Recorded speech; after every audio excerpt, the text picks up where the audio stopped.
Halo, Assalamualaikum warahmatullahi wabarakatuh. Hari ini Alhamdulillah kita bisa berjumpa lagi di pembelajaran online selanjutnya. Materi yang akan kita bahas masih di materi persamaan nilai mutlak, dan materinya masih membahas tentang menggambar grafik fungsi nilai mutlak.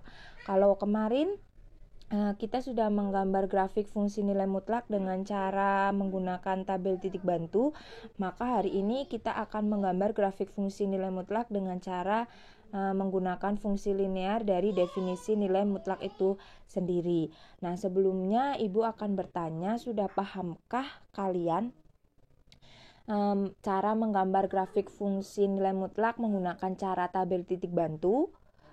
Kalau sudah paham, berarti kalian bisa menjawab pertanyaan Ibu, langkah-langkah yang harus dilakukan ketika kita akan menggambar grafik fungsi nilai mutlak menggunakan cara tabel titik bantu. Nah, langkahnya ada 3. Oke, ada 3. Yang pertama yaitu tentang membuat tabel titik bantunya terlebih dahulu. Kemudian yang kedua adalah menggambar pasangan titik dari tabel titik bantu ke dalam diagram Cartesius. Kemudian yang terakhir adalah hubungkan setiap titik-titik tersebut sehingga membentuk grafik fungsi nilai mutlak. Kemudian kemarin ada yang bertanya juga, Ibu, apakah grafik fungsi nilai mutlak itu selalu berbentuk huruf seperti huruf V? Nah, Ibu jawab, kebanyakan untuk grafik fungsi nilai mutlak itu gambarnya kebanyakan membentuk huruf V, sehingga kalian akan lebih paham lagi untuk cara menggambar yang kedua ini, karena kalian sudah punya modal dasar dari menggambar grafik fungsi nilai mutlak dengan cara yang pertama.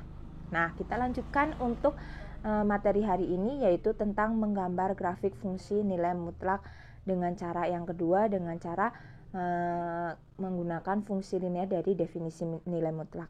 Langkah-langkahnya untuk menggambar grafik fungsi nilai mutlak menggunakan fungsi linear itu ada 3 juga. Yang pertama adalah ubahlah fungsi nilai mutlak tersebut menjadi fungsi linear menggunakan definisi nilai mutlak. Nah, kalian sudah pelajari definisi nilai mutlak itu di pertemuan sebelumnya. Kalian pasti sudah paham betul definisi nilai mutlak itu seperti apa. Kemudian yang kedua, carilah titik potong terhadap sumbu X dan sumbu Y pada masing-masing dari fungsi linear tersebut. Ketika SMP kalian sudah belajar bagaimana cara mencari titik potong terhadap sumbu X dan bagaimana cara mencari titik potong terhadap sumbu Y. Karena di fungsi linear ini kalian sudah pernah belajar, yaitu tentang persamaan garis dan fungsi linear tersebut. Kemudian yang ketiga, setelah kalian mengubah fungsinya menjadi fungsi linear, kemudian titik potongnya sudah ketemu, kalian gambarkan pasangan titik potongnya. Karena tadi ada kalau di definisi nilai mutlak kan fungsi linearnya akan berubah menjadi 2, ya, berubah menjadi 2. Maka dari masing-masing fungsi linear tersebut kalian gambarkan terlebih dahulu gambar grafiknya, ya. Jadi dari fungsi linear yang pertama juga digambar grafik sendiri, kemudian di grafik yang kedua itu berarti berasal dari fungsi linear yang kedua.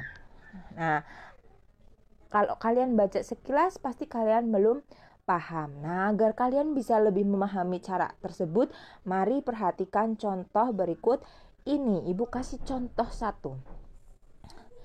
Nah, contohnya adalah gambarkan grafik fungsi nilai mutlak Y sama dengan nilai mutlak dari X min 1. Nah, karena tadi kalian sudah membaca 3 langkah yang harus kalian lakukan jika menggunakan cara fungsi linear, maka yang pertama langkah yang harus kalian lakukan adalah gunakan definisi nilai mutlak untuk Y sama dengan nilai mutlak dari X min 1. Nah, jawabannya sesuai dengan definisi nilai mutlak, yaitu Y sama dengan nilai mutlak dari X min 1, maka berubah jadi fungsi linearnya ada 2. Yang pertama yaitu X min 1 jika X min 1-nya lebih besar sama dengan 0. Kemudian untuk yang fungsi linear yang kedua yaitu min X min 1 untuk X min 1-nya kurang dari 0. Nah, itu untuk fungsi linearnya terlebih dahulu. Kalian harus pahami terlebih dahulu. Setelah kalian paham, kalian bisa, ternyata setelah merubah fungsi nilai mutlak tersebut menjadi fungsi linear, kalian masuk ke langkah yang kedua. Langkah yang kedua adalah cari titik potong terhadap sumbu X dan sumbu Y pada masing-masing fungsi linear tersebut. Nah, fungsi linear yang pertama tadi adalah X min 1. Nah, kalian cari titik potongnya untuk fungsi linear Y sama dengan X min 1. Nah, catatannya untuk titik potong terhadap sumbu X, maka kita untuk nilai Y-nya kita sama dengankan 0. Sedangkan untuk mencari titik potong terhadap sumbu Y, maka kita menggunakan cara X-nya kita sama dengankan 0. Nah, agar lebih gampang, Ibu kasih tabelnya. Di situ ada titik X, ada titik Y, dan ada pasangan titiknya yaitu X, Y. Nah, untuk titik potong terhadap sumbu Y, itu X-nya sama dengan 0. Nah, itu yang pertama, X-nya sama dengan 0. Ya, kalau X-nya sama dengan 0, jika dimasukkan ke fungsi linear yang pertama, maka ketemunya Y. Ya, ketemu yang pertama adalah, jadi di sini ya, jadi di sini ketemunya nanti Y sama dengan 0 dikurang 1. Nah, karena 0 dikurang 1 hasilnya negatif 1. Oh, berarti Y-nya ketemu negatif 1. Itu untuk yang pertama. Ya, paham ya? Jadi untuk mencari titik potong terhadap sumbu Y-nya, X-nya disama dengankan 0. Itu udah dari sananya seperti itu. Nah, ini di sini udah ketemu X-nya 0, Y-nya min 1.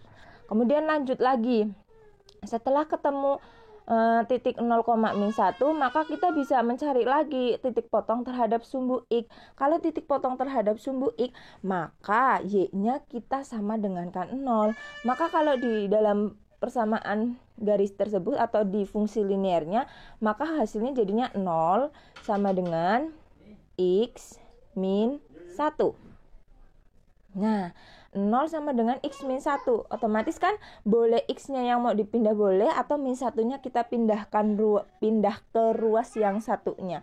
Oh, berarti jadinya 0 ditambah 1 sama dengan X. Oh, maka X-nya sama dengan 1.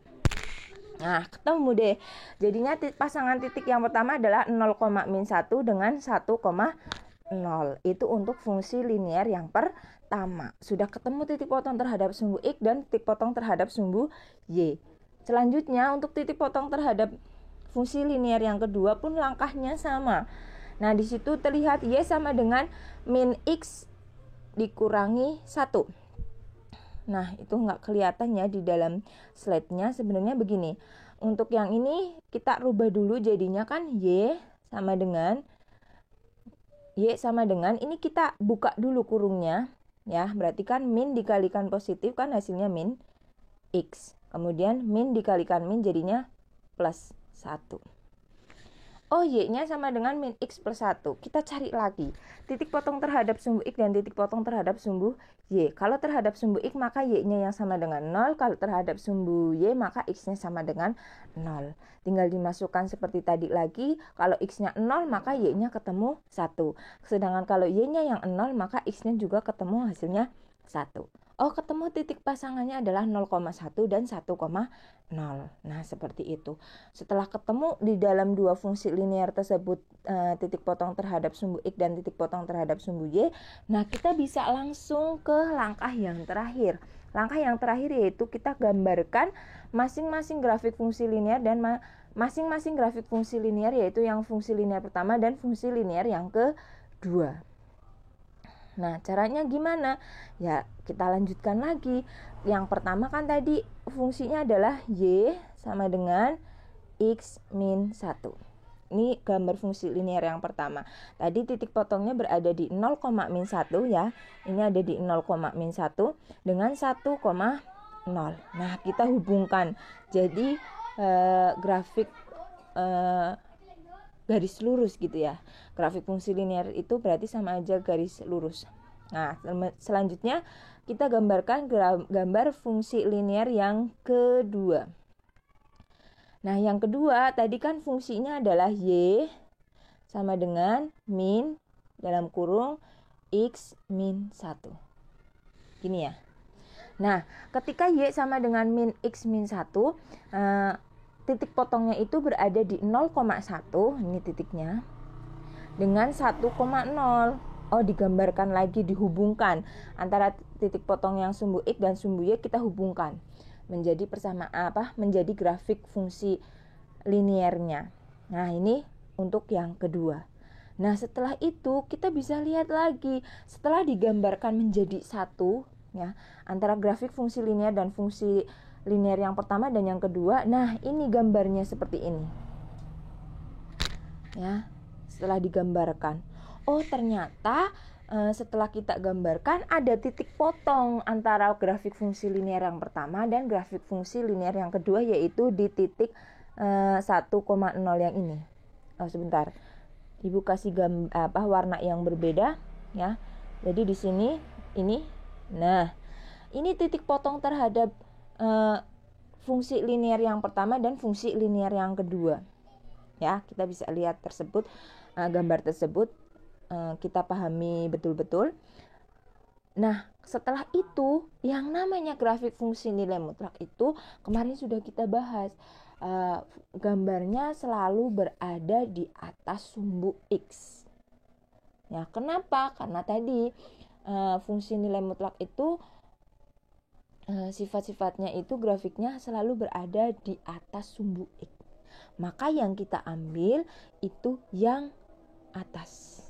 Jadi yang bawah itu hanya perpanjangannya atau pencerminan terhadap sumbu X. Yang betul untuk grafik fungsi nilai mutlak itu hanya seperti ini saja. Nah, sudah selesai. Jadi materi untuk hari ini kalian bisa mencari perbedaan. Bagaimana kalau kita gunakan tabel titik bantu dan bagaimana kita jika menggunakan cara fungsi linear tersebut. Ya, jangan sampai keliru, jangan sampai salah. Kalian untuk menggambarnya lagi karena sudah Ibu bahas satu persatu untuk cara yang pertama dan cara yang kedua. Jadi kalian simak baik-baik materi hari ini dan materi sebelum-sebelumnya. Untuk hari ini